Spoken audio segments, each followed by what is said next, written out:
Hello, hello. Good morning. How we doing, Johnny Mo? No, can't complain. Woke up again. Yeah, it's actually supposed to be decent weather, I think, today. Has been the last couple days, so can't complain about that. I'll take it. I'll be locked in a room programming, doing Yeah. something.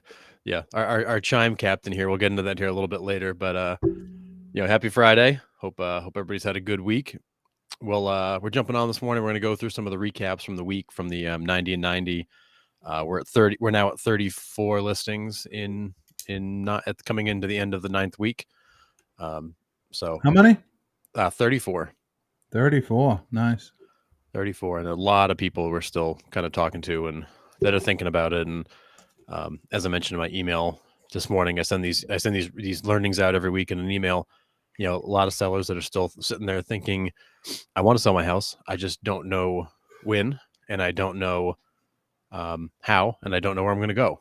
So a lot of additional thought being put into that. And I was talking to somebody yesterday about that exact thing. And it's, when I think the stat was like 85% of homeowners have a rate under 5%.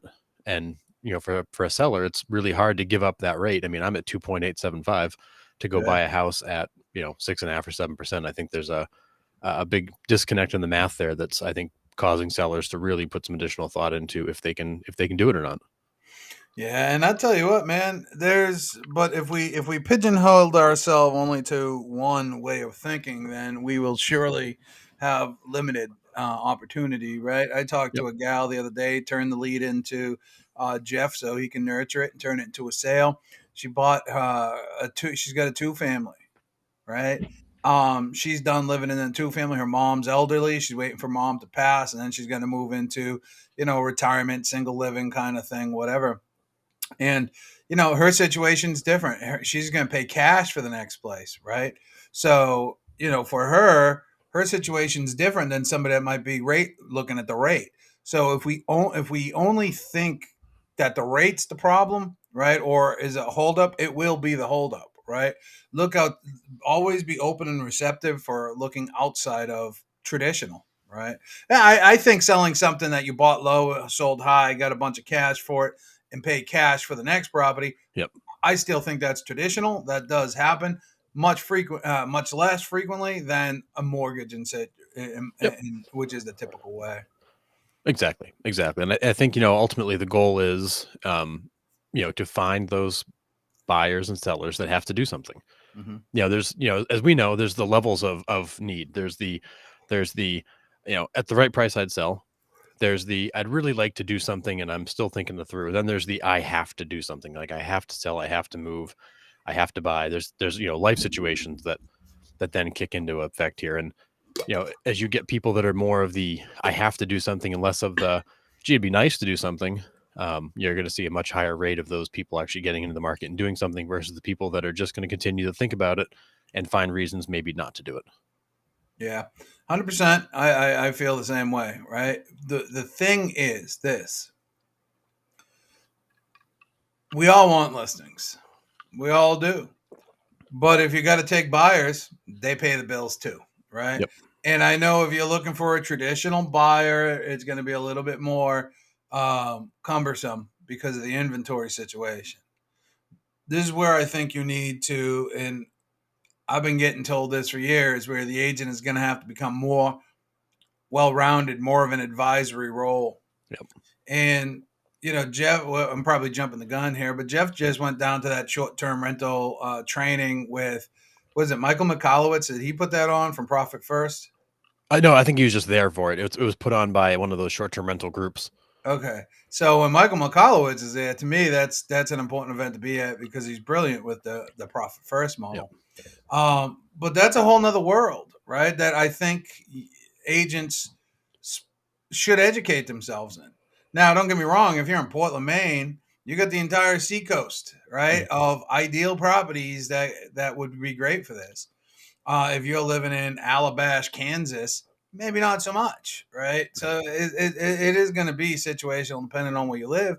But learning these different approaches can really make a positive impact in your business too. And I just think so many people get tunnel vision Yeah. of the availability because they're used to logging in to one place and seeing what's available and then responding from there. Right. Right. I don't think a reactionary salesperson in any business is the best opportunity. I think the proactive one is that goes out there and creates the opportunity. That's true entrepreneurship. Yep.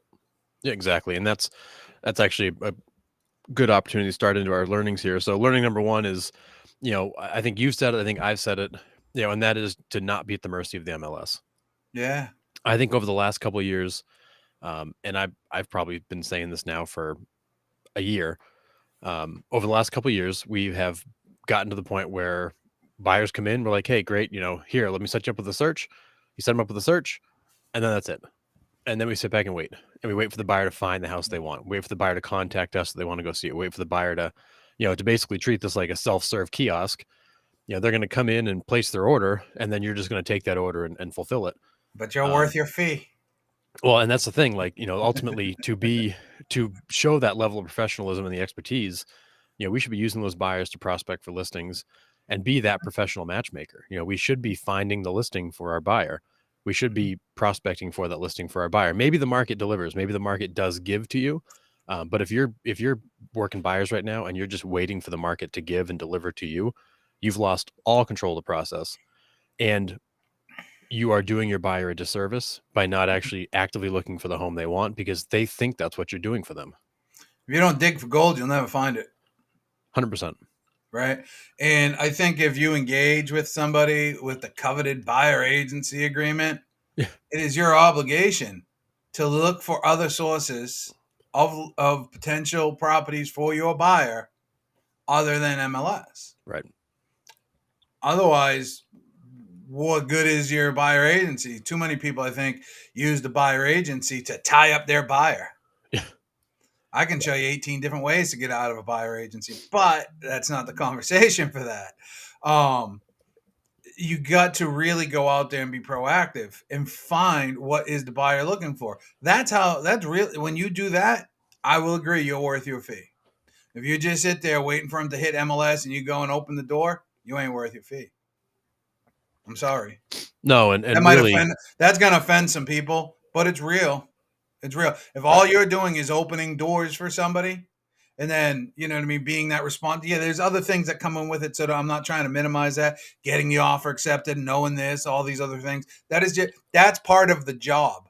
That is a requirement of the job. It's not even like a special skill. It's a requirement of your job to know the process. It's a requirement of the job to be able to respond quickly. But if all you're doing is being at the mercy of MLS and not in control of your client's needs, are you actually performing in the highest capacity of your job? Right. Yeah. And you're not. People want to work with problem solvers. They want to work with experts. And if your idea of being an expert is putting them on a 3-click MLS search and then sitting back and waiting for them to call you, that's not demonstrating expertise. I mean, anybody can go and set up an MLS search and wait for them to call. Mm-hmm. They're expecting you to be the one that's actually out there prospecting for homes, looking for homes, previewing homes, reviewing the documents, making sure the disclosures are good, doing public records type checks when they go under contract. Like, they think you're doing all this stuff for them. And when you're not, and then this process drags on and on and on, it's going to be harder and harder to get that person to believe you're actually working hard for them, which is also going to lead them to not want to give you referrals, and maybe they don't have a good experience. But if you're out there actually looking and working for them, it's a much different experience. You're now much more in control than if you just sit back and hope somebody else finds what you're looking for. There was a time in history when I was out there banging real estate all the time hard. And I was known in certain circles. And I enjoyed this circle because they were all early 30s, great professions, starting their families or just getting married, right? They all wanted to live in Wyndham. They're all coming up from Massachusetts into Wyndham. Now, you know Wyndham, but for the people that don't know Wyndham, It's right on the Massachusetts border. 35 minutes to Boston, right? With traffic, maybe 45, right? So commutable to Boston, um, and high end, high priced for sure. I Yeah, don't know very. if I think Bedford has more high end homes, quality homes, but Wyndham's prices are higher. Yep. And so the prices in Wyndham were at the time, $500,000 home was average in Wyndham. Now that $500,000 home is about $1 million. Yep. Where up here it would have been, half that price, or maybe a third of that price, 2/3 of that price. And so in this particular circle, I was known as the guy that can get you into Wyndham, because even back then there were no homes. It's a small town. You know what I mean? You ain't gonna have 50 homes on the market No, ever. not yet. You're Not a gonna big have town. 15, right? Yep. So I was known as the guy that can get you into Bedford in there and into Wyndham in their circle. You know why? Because I knew the agents there that worked, that hustled, that got listings, and I stayed friendly with them and I contacted them. And when somebody said we want to live in Wyndham, first thing I did was I rolled through those 12 agents. Have anything coming on? Have anything coming on? Have anything coming on? And I worked those agents. And then one day I got a call. A lady said, "Oh, I do have something coming on. I probably can't." She got in trouble. That's not my problem. I did my job. She said, well, we're not going to start showing it until Saturday. I said, oh, my people are going to be out of town on Saturday. Of course they're going to be out of town. They don't live in Wyndham. And so I wasn't lying. I said, is there any chance we might be able to get in there Thursday?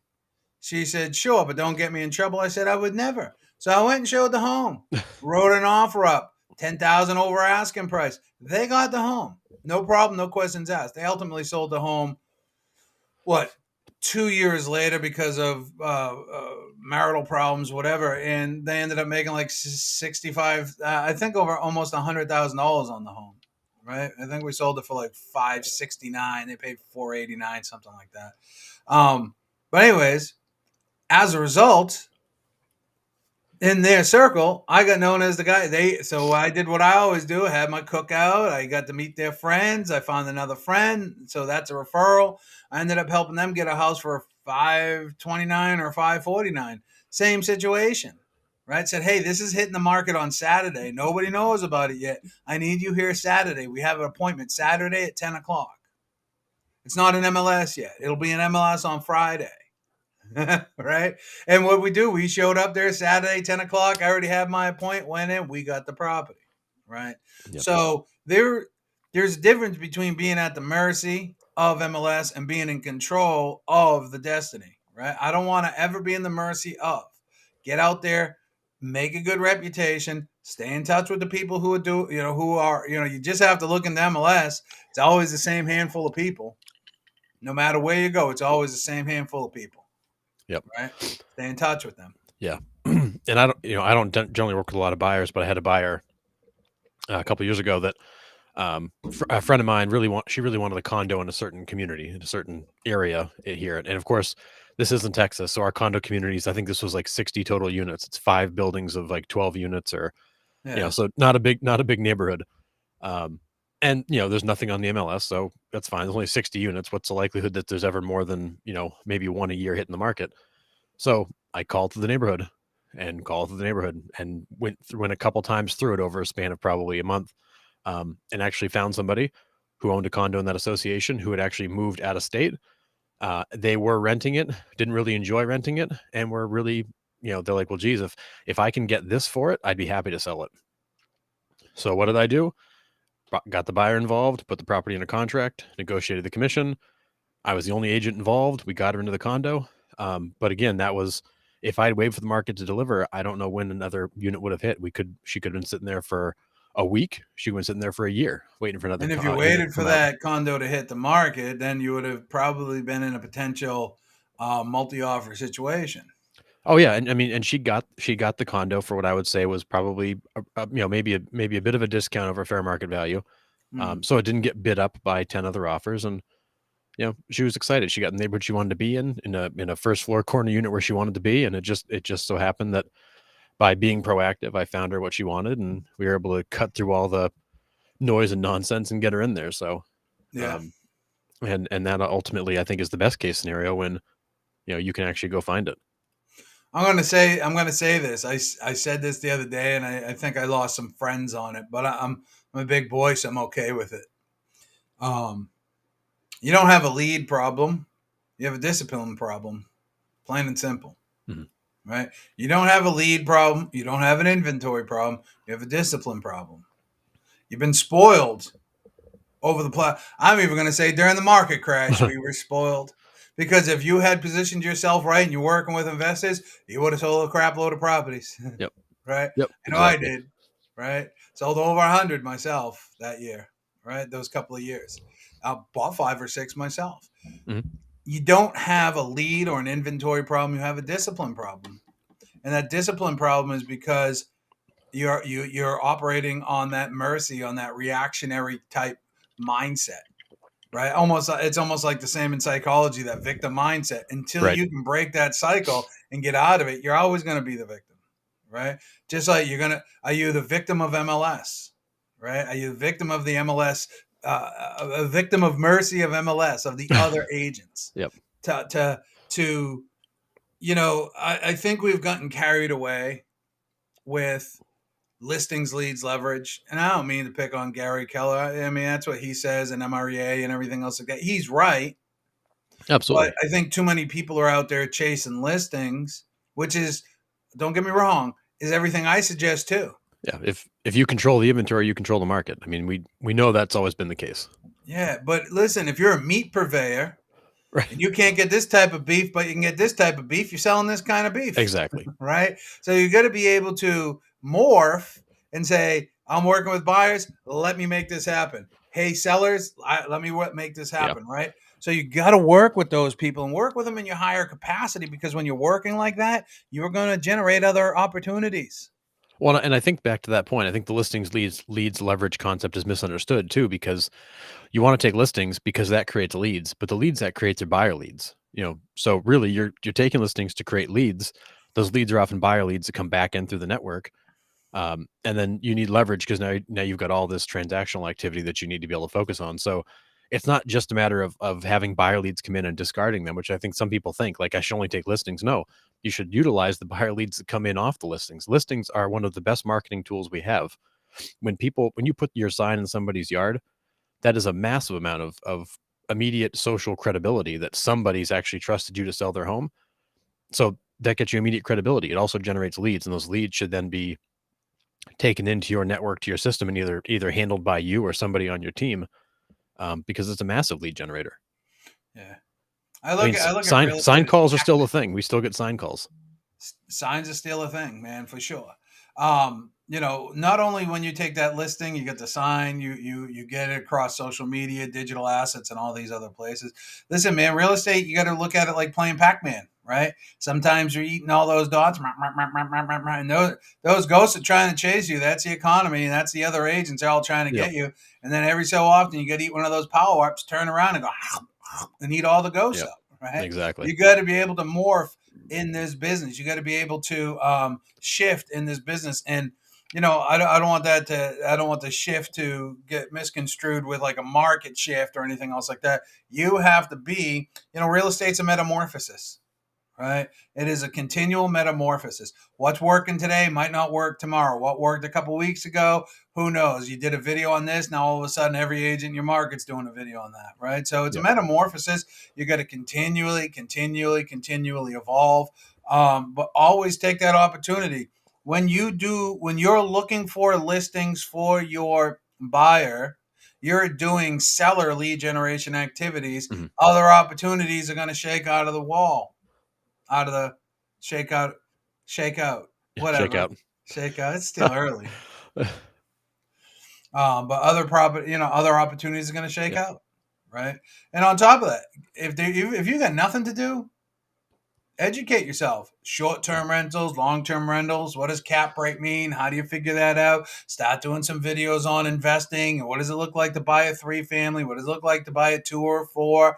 Right? These types of things. If you want to go, put the real big kid pants on and big kid boots on, start learning about commercial financing and 5 to 10 units and those types of things. It's a different ball game. It is. right? It is. And But start learning about these other opportunities that exist, not just residential real estate, MLS, right. residential real estate, MLS, Right. right? There's so much more out there. Right. And that's exactly what our second learning was. And one of the things I spoke to on Monday was, diversify your client base, because right now, if you're just working solely with residential buyers and sellers, those concerns and motivations of that whole buyer group, that whole demographic, it's the same. They're all dealing with the same set of restrictions. They're all dealing with issues around inventory and interest rates.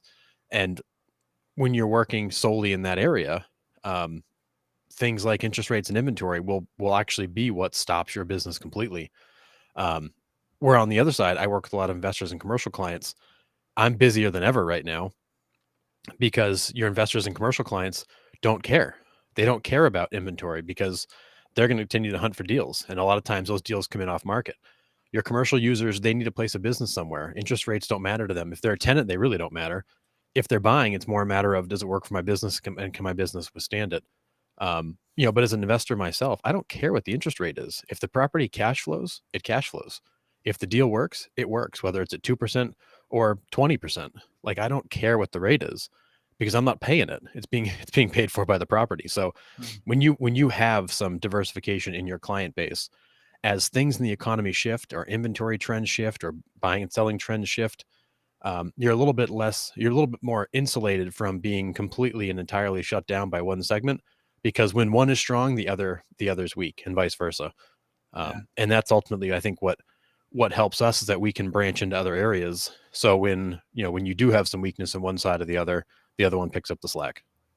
Yeah, I think so. And, it's just much better all the way around when you're working with those types of people. Those types of people. When you're working with those types of people, it's it's business. The numbers work and the numbers don't. Yep, When you're working in the residential world, that exists to some level of common sense, but there's more absolutely, emotion involved, right? absolutely. There's more emotion involved. And then, So, and just one caveat to what I said is don't start working with commercial clients or investors if you have no idea how that works. yeah. Like you said, get educated, learn about short-term rentals, long-term rentals, commercial spaces, 5+ unit buildings. Like, learn about that business so that you're not doing it uneducated. Hmm. But if you can actually expand and diversify what you do, it'll make your life a lot easier. Yeah, no doubt. All right, what else we got?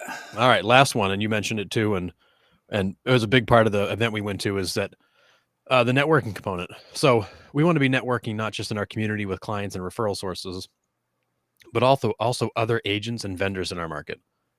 I say that because you want the best vendors working with you, the best lenders, the best inspectors, the best Yeah. title companies, so the process is smooth and fewer problems come up. And when they do come up, they're handled. Like, you don't want to be working with the people that create problems and then point fingers, and you don't want to be working with that group of vendors. You want the vendors that are going to get stuff done. When they come across a problem, they're going to communicate it and take care of it, and they're going to get you to the closing table. But also, you want to build relationships with the other agents in your marketplace so that they want to work with you. Because what we find is, and we're all guilty of it, when offers come, if we have a listing and offers come in, there are certain names we see that we kind of go, I don't want to do another deal with that person. Last time it was this, time before that it was You this. know it's going to be I difficult. know they're going to wait until the last minute to communicate anything. Like, they're going to make this hard. So I just don't want to work with them. I do. I mean, and we scan the offers and say, look, here's the best offers, Mr. and Mrs. Client, here are the best offers, and here are the ones that are most likely to close. And if the people we find are difficult, they're not in the most likely to close pile. They're in it's one of the best offers. It's not the one we'd recommend you take, though.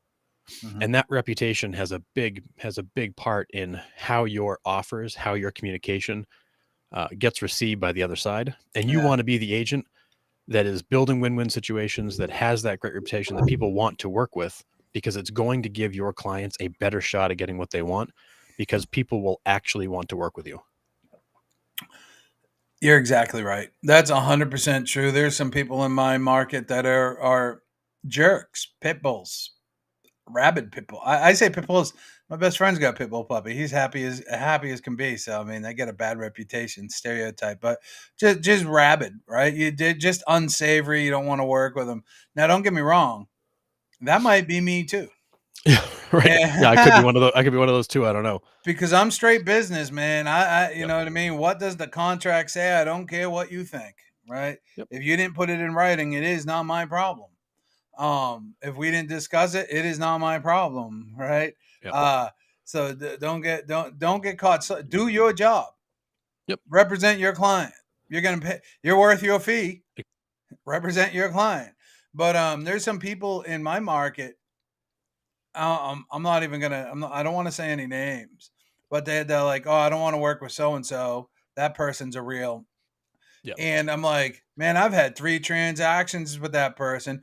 We ain't never said hello to one another. But when she said inspection response will be in on time, they weren't on time. When she Yep. said there will be no issue with financing, there was no issue with financing. When she said that they're very well qualified, they were very well qualified. She's not working with, internet or any kind of lead that's not well qualified. Yep. Right. There's reason this gal been in business for 30 years and's always winning awards, right? Because she does her job. Right. And so when she says we'll have no issue with closing, we had no issue with closing. So when she would call me and say, I have somebody interested in this property, are there any offers? No. Or, well, I can tell you that there's 2 with the seller's permission. I can never tell you the terms, right? I'm not gonna get into that game. But if the seller gives me authorization and it's right on the listing agreement in New Hampshire, may disclose existence. That's the key word, existence of other offers. Okay, great. I'll have an offer to you within the next 25 minutes. Bang, there it was, minute 24, right? Yeah. So yes, you might not want to have pancakes with this person. You might not Yep. want to have a Yep. cocktail with this person. Probably not going to see them at any realtor networking events. The person's going to get the job done. So, but Yeah. being nice. I just want to talk about that. Being high energy, being likable, being that Labrador retriever, that golden retriever, I should say, that chocolate lab, that happy dog, you know what I mean? Doesn't have a mean bone in its body, gets you a lot more than being a Cane Corso, right? Or even a Great Dane. They're just Yep. big dogs and they look ominous. They might be nice, but they just look big and ominous, Yeah. right? Yeah. So that positive high energy gets you more business. And even if we look out there in the real world, the Ryan Serhants and stuff like that, if he was low energy, if Tony Robbins was low energy, if Tom Ferry was low energy, these people wouldn't be getting the business that they were getting. Right. Now I'm low energy. I'm not high energy. I'm not going to bounce around. I'm not going to dance around. I'm not going to come with this whole fake enthusiasm. Maybe theirs is real. I don't know. I don't come with that, Yeah. right? And as a result, I feel that impact, self-awareness too, right? I feel that impact, but I'm not going to change now at the age of 50. It Well, is what it is, and either you like what I do or you don't. right. That I'm kind of like this other agent. I'm excellent at what I do. I do Yep. what I do. Either you're on board or you're not, right? Yep. You got to do you. Ultimately, you've got to do what works for you, what's comfortable to you, and what comes naturally to you. If you try to be somebody else, everybody's going to know that. But and then just to kind of close out that previous thought is, there are agents there are agents that maybe you don't enjoy, but you work with because they get it done, but you aren't necessarily friends. There's agents that you love working with because you just get along together well. But then there's the agents that you just generally try to avoid because you just don't like how they do things. Yeah. So I would be careful, just because you don't like somebody or you don't necessarily get along great with somebody doesn't mean they wouldn't be good to work with. You want to look for the agents that would be good to work with, um, and avoid the ones that just don't do things in a way that works for you. Because we come across it all the time. We've got the agents that love to like try to slip things in at the 11th hour, so you get no chance to review it, like jamming a bill through Congress. You've got those agents that say one thing and do something different. The ones that really don't do anything, expect you to do everything for them. And the ones that I've had many just like outright lie to me, and those are the people that I honestly I would do everything in my power to never work with them again. Mm-hmm. Obviously, I'm not going to put my client at jeopardy if they're the only offer. But if there's 2 offers, I'm going to highly encourage the seller to take the other one. Cringeworthy. Yeah. Cringeworthy. You don't want to work with that person. They're cringeworthy. Yeah. And it's honestly, and you're not going to get along with everybody, and that's okay. But you want to work with people that are actually trying to create a win-win situation, trying to get everybody on the same page and to the end result, not just trying to make things hard. So we started this in the topic, and I'm still going to say that in what you just said and what's going through my mind right here. Be that agent that gets the job done. Be that agent Yep. that has integrity. Be kind to everybody. Friendly to no one. Right? Yep. I don't mean that in a negative way. Just be kind to everybody. You don't have to be their buddies. You don't have to have drinks with them. You don't have to get to know one another. Be kind to everybody. Yes, no, thank you, please. Right? Be kind to everybody. Do your job. Don't be that agent that's like, oh, I forgot to have that signed. Oh, I forgot to do this. Oh my God, I didn't include that. That all comes back to discipline. Right. Now, I don't care if you got ADD. I got ADD. Okay, so please don't use your excuses with me. It means that you don't have discipline. Yep. I don't care how busy you are. I've sold hundreds of houses myself. Yep. Okay, 102, I think, that one year by myself. Yeah, I was ragged. My paperwork was right, and I had to do billing for the bank. Right? Oh, right. So don't please don't you. Oh, I'm a single parent. So isn't I. What other excuse would you like to use? I stayed up an extra hour to do reports at night or whatever the reason was. Okay, I did it too. So it's discipline. Discipline is the key to your success. Be kind to people. If you can just master in this business being kind and having discipline, that will keep you in integrity and people will want to do business with you. Yep. 100%. Plain and simple. Yeah, 100%. So, it's been a this 90-90 certainly been challenging. This market's been different. We have a lot of activities come from it, which is really the end goal of it. When all is said and done, I would suspect that we're going to end up with about 90 pieces of business in 90 days. May not all be listings, but the business is there. Like the business is there for the people that are actually doing the work. And we're always looking for people that want to come in and learn our proven methods and techniques and come in and do the work and build a business for themselves. That's what this team is built on. And we got a couple agents on our team that are on pace for their best year ever. And a lot of people I know right now are not feeling that good. But really, if you're, to your point, if you're disciplined and dedicated and doing the right work and doing the things consistently, the business is there. I went upstairs yesterday at the office and I had never been up there. So I went up there to check that out. Will was in there standing up at his stand-up desk, making phone calls, disciplined, doing his follow-up. There, that is the require. If it's 2:00 in the afternoon and you don't have appointments, you should be doing something similar. Yep. Right. You know what grinds my gears? I love Family Guy. Was that. Well, first, let me say this. The goal is 90 listings in 90 days. Yep. The requirement is 90 pieces of business in 90 days, right? So the goal is the goal. The requirement is the requirement.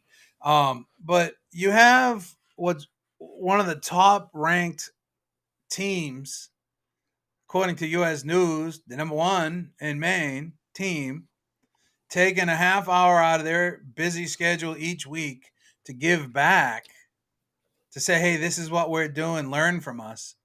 We had 500 people register, and one person showed up to the live event. Now, I know everybody's got every excuse in the world, and there are excuses. They're excuses, okay? That's what they are. They're excuses. And if you're on an appointment, you're on an appointment. It's still an excuse, but if you're on an appointment, you're on an appointment. Right. I don't think all 500 people were on an appointment.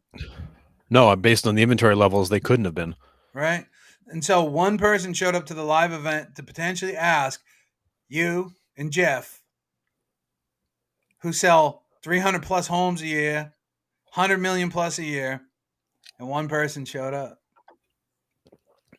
Again, you don't have a lead problem. You have a discipline problem.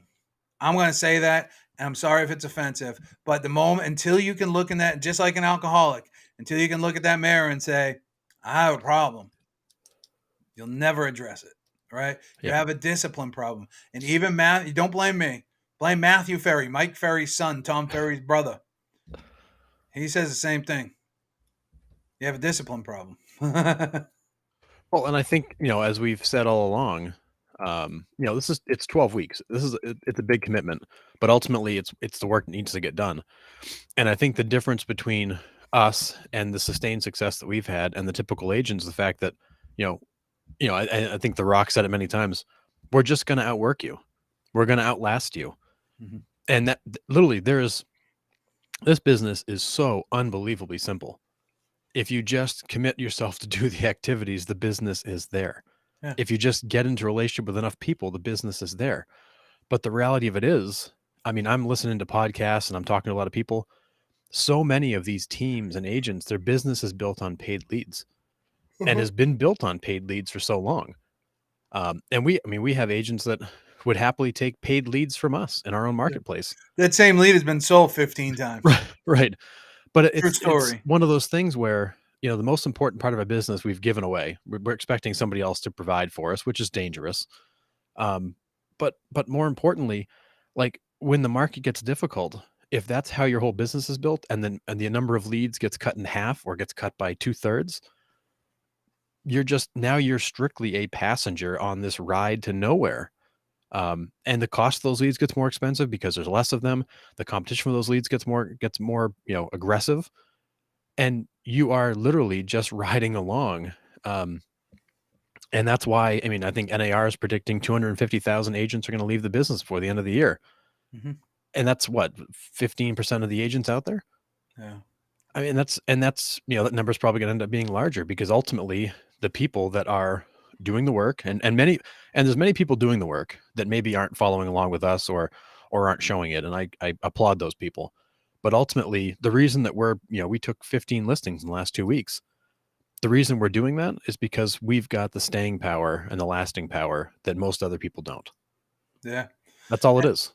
Listen, back in, I think it was 01, 02 at Family Reunion, Gary Keller had said, it was in Orlando, so whenever that was, something along the lines of mega teams are the future because it's going to get so expensive.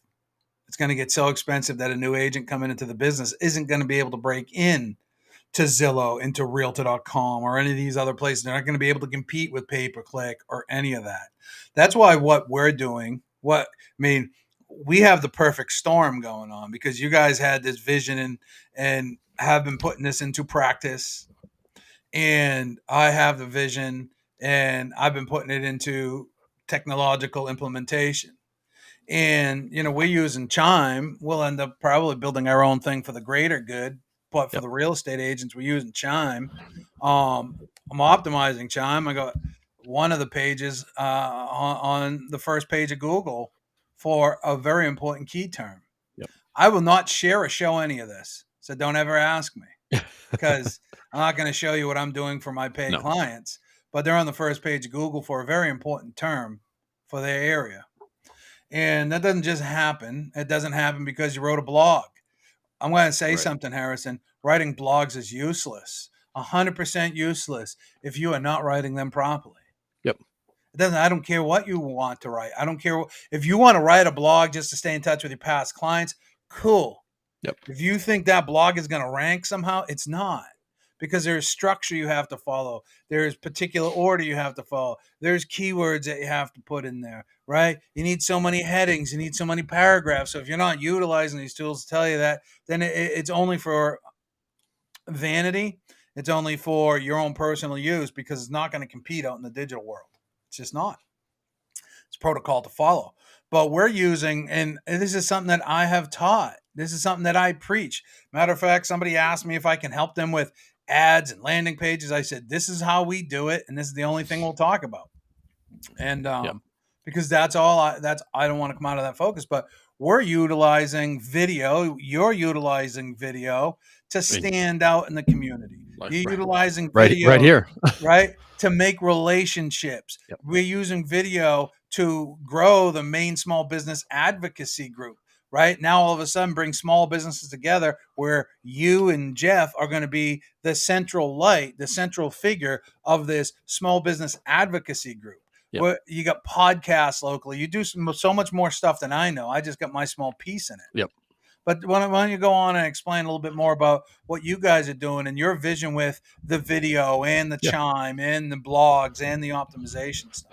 Yeah. So. And I apologize if I end up going off on this crazy rant here, but it's okay. We've been huge believers in video for a long, long time, and we use video in a lot of different ways. It started off during COVID we started recording everything we did. We started recording the processes our staff did, so we could build out an operations manual. It was all based on video. We started recording all of our trainings, all of our meetings, so that our team had that library, that archive of things they can go back and reference. Literally, Google Meet, push record, do the thing. And it just started off as we did that. We did that out of necessity to make sure we kept all this video stuff we were creating during COVID handy. And then we realized, wow, this is actually really cool and powerful that if you miss the meeting, you can go back and watch it. If you miss the training, you can go back and watch it. A new agent that joins us 6 months from now can actually go back and watch this training. So now we're not having to like do everything over and over again. You know, we're not recreating the wheel every couple of months. So it started off that way. And then we were like, wow, you know, if we can do that with this, with our own team, what else can we do? And what many people don't realize is that Jeff began his career writing a blog and doing videos around Portland, the I Love Portland, Maine concept. Mm-hmm. And he built his whole business off the blog to the point where like he had event hosts and various businesses like reaching out to him and be like, hey, you know, we got an event coming up. Can you promote it? You know, he helped the guy that launched the Just a Kid from Mainline and all these different things. And then I was using video in my prior life because that's how I communicated to a national company. So like we both came at it from videos are crazy powerful to get in front of people. So we started doing kind of coaching and training through Evolution Systems. And that started off with, you know, things like this, live events or recorded trainings. Now we're putting courses out on the site and we're doing, you know, coaching and group coaching via video. I do a couple of different podcasts. I do a podcast. It's called the Remind Podcast. You can find it on Spotify, Apple. You can also find it on YouTube, where I'm interviewing other real estate entrepreneurs, getting inside of their mind, asking them questions. I'm really excited. I'm going to record one this afternoon with David Tam, who I've long admired, who's got a great story. Yeah. And it's a chance for that person to come on and share their story. So what that does is it gives me an opportunity to basically mastermind with these people by hearing their story and talking to them. I give them back a piece of content they're welcome to use. I cut it up into clips and repurpose it.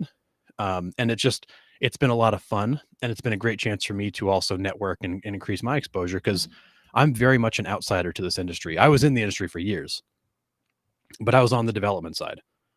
You know, I was part of about $600 million worth of commercial development as part of an investor group. So I was in the inside of the industry, but not like the agent side of the industry. Mm-hmm. So for me, it's, you know, I've been in this industry a long time, but I don't necessarily have the same name recognition or network that like Jeff does, who's been in the agent industry for so long. Yeah. So it's been a great chance for me just to network and get out there. And then we've morphed that into live events and live things like this and the 90 and 90. And honestly, you know, we feel like we have a lot of things we can do to help, a lot of value we can offer, and just want to be able to get it out there. And at the same time, if people want more and they want to go deeper, you know, we do have paid options where we can work closely with them. But, and then in addition to that, we're doing a lot of stuff community focused. So I'm starting to record videos with business owners that we can publish locally. And that's why I get really excited about the Chime solution, because what's always been missing from that is lead generation. We make all these great videos, we put them on YouTube and Facebook, and then that's kind of like where it dies. You know, how do you find out who's watching those videos? How do you interact and engage with those people?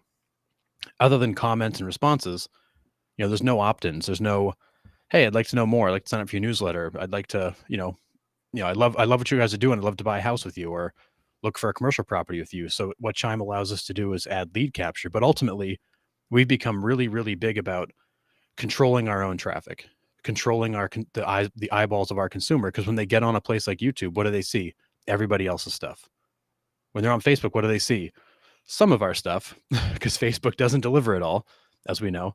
They also see everybody else's stuff. So if we can find a way to drive them to our website to see our stuff, to engage with us, to opt in for more, so we can now build that relationship, we're now in complete control of that relationship versus being reliant on a third party to continue to deliver our person or somebody in our network, our content, and not just give them everybody else's. My friend Saul Klein has always talked to me about portable communities. And, you know, you can't necessarily take your audience from Facebook. You can't necessarily take your audience from YouTube. Right. Okay. That piece of content that you're producing, that is being consumed by the people. Yep. It's the attention of the consumer that these companies want, because the more attention that they get of yours on their platform, the more the advertisers have the chance to potentially be seen. Okay. Yep. But when you can get those people into your newsletter, when you can Mhm. get those people into, and that's key, right? You want to get Yeah. them into your database, because now you just said it, you're in control. So you get them to your website because you shared a blog that's pixelated, or you shared a video and you drove them to an article or something along those lines. You wrote an optimized piece, so when somebody searches for bakeries in whatever town, Right. here you are for some strange reason. People are like, what is this? Now all of a sudden they go back to the social platforms. The whole time you're trying to get those people to your platform, because that's a portable platform. Exactly. It's so powerful. And I think people miss the boat because they listen to too many of these gurus, okay, out there that have 30,000 followers, but they still have 4 likes on their videos. I Right. mean, It's is vanity that working? metrics. Is that the best strategy? I think the best strategy for me is the relationship. I'd rather Yeah. have 100 people, influential people in my area. I'd rather have 50 influential people I'd rather have 25 influential people in my area come together that I'm building a relationship with, Yep. that sees me as giving back, as a pivotal person, doing something extremely different than the other 30,000 real estate agents, and say, this person is a person of high value. I want to introduce you to him, right? Yep. Oh, you want to sell your real estate? You need to go with, right, Johnny Moe. So by being seen on social media, yeah, those things are all important. Mhm. The views are all important. They build that notoriety, but the goal of any of it is to build a relationship. So how do you build that relationship? I like to try to get my online relationships offline. When you get Exactly. face to face with somebody, you can tell right off the bat whether you want to work with them or not. Yep. Online, you can be do have anybody you want. Well, and I think it's important that you think about when you open up Facebook on your phone and you scroll Facebook, just all the noise that shows up. Every fourth or fifth post is an ad. You're It's getting horrible. all this random stuff from groups or other people. Like it's noise. It's a I'm lot of not even on noise, it much anymore. and that's honestly like I find that I can't like it. I just it's too much to try to find anything I want to find. So like Mhm. I find that when I open up my feed, like I go to very specific places to go and like engage. Like I love to come into the community leaders real estate Facebook page group and actually talk to people and engage there because the feed is just too much. It's If way I too feel that much. way, then I'm sure all the people that I'm talking to feel that way too. And So that's the why when more I put a video out of me eating ribs at some yeah, famous place in Maine, yeah. it gets favorited, it gets saved, it gets commented on, because it's not the same dumb nonsense. Exactly, and that's the thing. You've got to you need content that stands out, but ultimately, if you are solely reliant on your network being nurtured and engaged through a platform like Facebook, where one algorithm change could destroy your page or your community, Overnight. you're in serious trouble. So, what we love about the Chime solution is that we can put videos, blogs, we can have categories, headers, sections, opt-ins, IDX. Like people can, it's a one-stop shop for people that want to come in and either learn about the area, learn about small businesses, network. It's a one-stop shop, and now they can come in there. They get fed our information. They stay within our ecosystem. We Mhm. control the traffic. We control the relationship, and we're not reliant on some third party to hopefully continue to show these people what we're doing. We're able to bring it right to them. And the key about what we're doing is, it's core of what this methodology is. It's core of a jab, jab, jab, right hook is all about. It can't all be about real estate. You'll burn your audience out, Right. right? There's two schools of thought out there. One is that quick exchange, qualified or qualified, gone. Then there's the other exchange. That's the one that I follow. I'll take all those people that you don't want to work with and put them into an audience. And in 2 years from this point forward, because listen, the problem with our industry is it's that exchange. Okay, it's that Right. exchange of a closing for $5, 10, $15,000, whatever you're making, right? Right. 2,500, whatever. It's that money then is your survival money, and most people they haven't got into true entrepreneurship. That's why I say real estate is not entrepreneurial. Okay, it's self-employment. Mhm. But when you start being entrepreneurial about it, things like you're doing, things like I've done, those things start to happen, right? Right. But if you're just there for that exchange, that's not entrepreneurial. That's a job. Yeah. And And so what's happening is they get that exchange, they instantly need to move on to another exchange. They never reinvest into their business. They yeah. don't think, how can I stand out? I mean, Gary Vaynerchuk said it in 2016. That's 9 years ago. And you need to think of yourself as a media company. Mhm. I can guarantee you that there's a high percentage in the 90s, probably above 95%, that doesn't think that like a media company. They put out Yeah. stupid videos that are like, hi, look what I can do. All right. Just sold another one in 3 minutes. Yeah. Wow. Do you think lack Well, of inventory had anything to do with it? yeah. Well, Or, and I or are think, you a marketing genius? yeah. And I think that, I certainly applaud the people that are actually making videos and they're putting themselves out there. I'm not a huge fan of the dancing TikToks and the weird voiceovers and all that stuff. Like, if you enjoy doing that and it works for you, great. Continue to do that. But Have fun. we want to create content that's impactful to the community, impactful to our client base, impactful to people around us. And people are always surprised at how little we talk about real estate. Mhm. I mean, it's shocking how little we talk about real estate because ultimately we're big community people. We believe in the community. We want to see the community thrive. If the community thrives, then ultimately there is a piece of that ends up coming back around to us, and we do get things from it. But Yeah. I really love stopping into local small businesses, talking to the owners, talking to the staff, seeing how things are going. Mhm. Because my background is business. I've been an operator and a business owner for years. That's really my passion. So being able to tie that into real estate is it's a bonus for me. But what I love about Chime is that we are literally moving all of our stuff to a platform that we now control, traffic we control, relationships we can nurture, relationships we can actually better understand, Mhm. um, and that will allow us to take our networking and communication and content game even farther because now we're in total control and we're not beholden to a third party. So No. I'm really excited about that. We're launching our site here. I know we got other partners that are launching their sites. And for people that are making their own videos, we can just help you with the site. You don't have to necessarily make videos with us. But if you want help making videos, we have a variety of solutions that can help those people. But I do think having total control of your content, of the eyes of your community is huge. It's huge. Yeah. I think it is too, and you got to be different to stand out, and it's all what you want, right? It's not for everybody. If you are a networking type person, if you want to stand out, if you're a creative person and you want to make videos and blogs and things like that, it's the right way. It's the right place, but you need the right training to You do do. it. Otherwise, the blog becomes useless. I mean, just search SEO, Yeah. right? SEO is the coveted prize right now.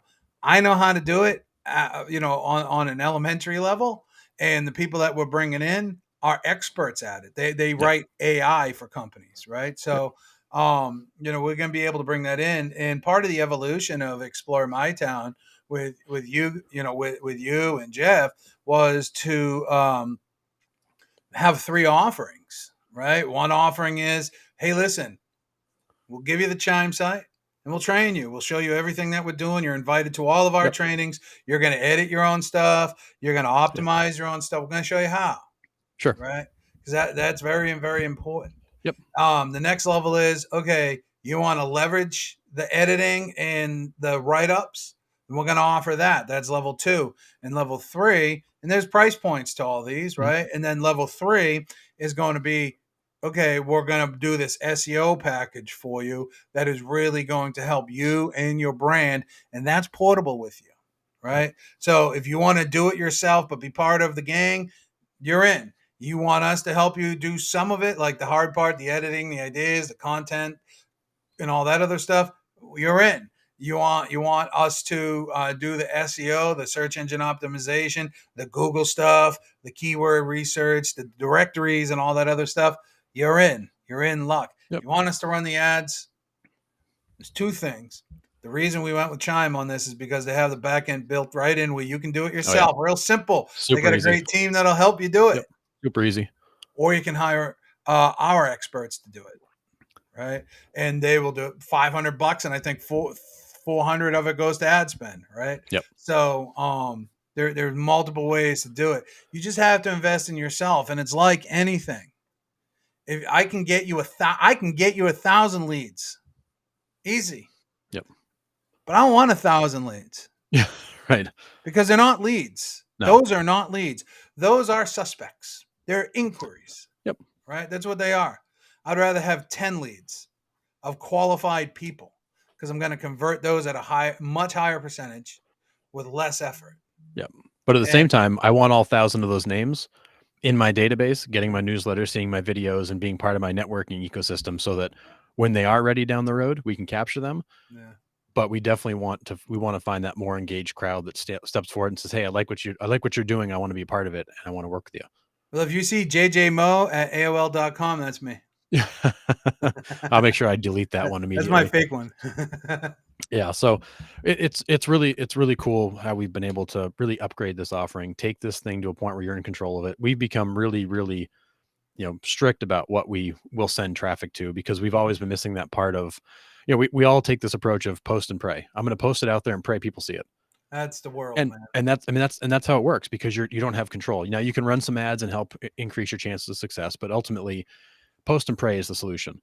Yeah. We're now trying to create a situation where you can now post and drive. You can post this content and drive traffic to the place where you actually control that so that people engage with your stuff. Intent, exactly. You can have intent. You don't necessarily have to, pay YouTube and Facebook and Instagram and everybody else to see your stuff. Like you're driving traffic to one location and people see it all. I'm going to go off script real quick. I know I'd expect nothing less. I got 8 seconds left, even though we're a half hour over. Go. 38% of my new channel, Explore Main Life, 38% of my views are on smart TV. And that 38% comprises of 5,000. Well, last I checked, 5,000. It's a brand new channel too. So don't try to compare me to Ken. It's a brand new channel. It's 2 months, 3 months old at this point. 5,417 hours of my videos of me walking around at Gunquit, me walking around York, me eating shit is on smart TVs in people's living rooms. Yep. I'm in I got 5,000 hours of my view time hours in people's living room or bedroom because we're on smart TVs. Mm-hmm. I do believe the majority of those are probably in the bedroom. If I don't have my hat on. Hot. If you know, you know. Anyways, that's ridiculous. That's ridiculous, right? So this is why do we make video? It's not to get the quick dopamine hit on Facebook, not to get the quick dopamine. It's all really to drive it to longer form content, in my view, or drive it to another location that you control, right? Now I can take my YouTube videos, check it. I can take my YouTube videos. I can embed them in a blog. I can embed them in a site. Yep. Now all of a sudden, when they get played, I get those view times, right? Or I get that credit. I can also upload it directly, but I utilize YouTube for this. Why? It's that important to me because if I have 5,400 hours, 38% of my view time is on a smart TV. On Explore My Town's channel, it was like 48% at one point. I haven't checked that one for a while. So 53% maybe at its peak. So if you're not doing all of these activities, they all come together. It's not just about doing video on social. Mm-hmm. It's not just about writing a blog, right? It's not about just having IDX on your website. It's about bringing all these things together. Yep. And that's what we've done, and that's what you can control. Yep. Yeah. The omnipresence of it. You now are effectively everywhere. And that's the coolest part of it is that now you're totally in the driver's seat and in control of that traffic flow. So I think I'm gonna get one of these swoopies in the front. Little faux hawk. Yeah. It's a look, that's for sure. I feel like I'm going bald. I'm putting that right back on. All right, we are way past Johnny Mo. So what do we have for parting thoughts this week? Discipline. Work on your discipline. Right? Discipline, Matthew Ferry says a lot of people look at discipline as being restrictive because you have to do these things, when in fact, discipline is freedom. Yep. So change your mind, change your thought pattern on it, right? Yep. You want to 100%. quit alcohol? Quit alcohol. I mean, we stop saying I'm gonna Mhm. and just do, Yep. right? Yep. Agreed. Yeah. For my parting thought is be intentional. We're trying to be much more intentional with everything we do, from what we do to how we do it to when we do it to how often we do it. Intentionality is a big piece of this business. It's getting up every day with a plan, not letting the day, you run the day, don't let the day run you. So we're trying to do everything we are doing with much more intention, so we can make a much larger impact. Amen. Amen. So with that, we'll call it a day. Happy Friday, everybody. Hope everybody has a great weekend. We'll see you again on Monday at noon for the 90 and 90. And we'll be back again next Friday with an update on the week. So with that, have a good day. Say love you.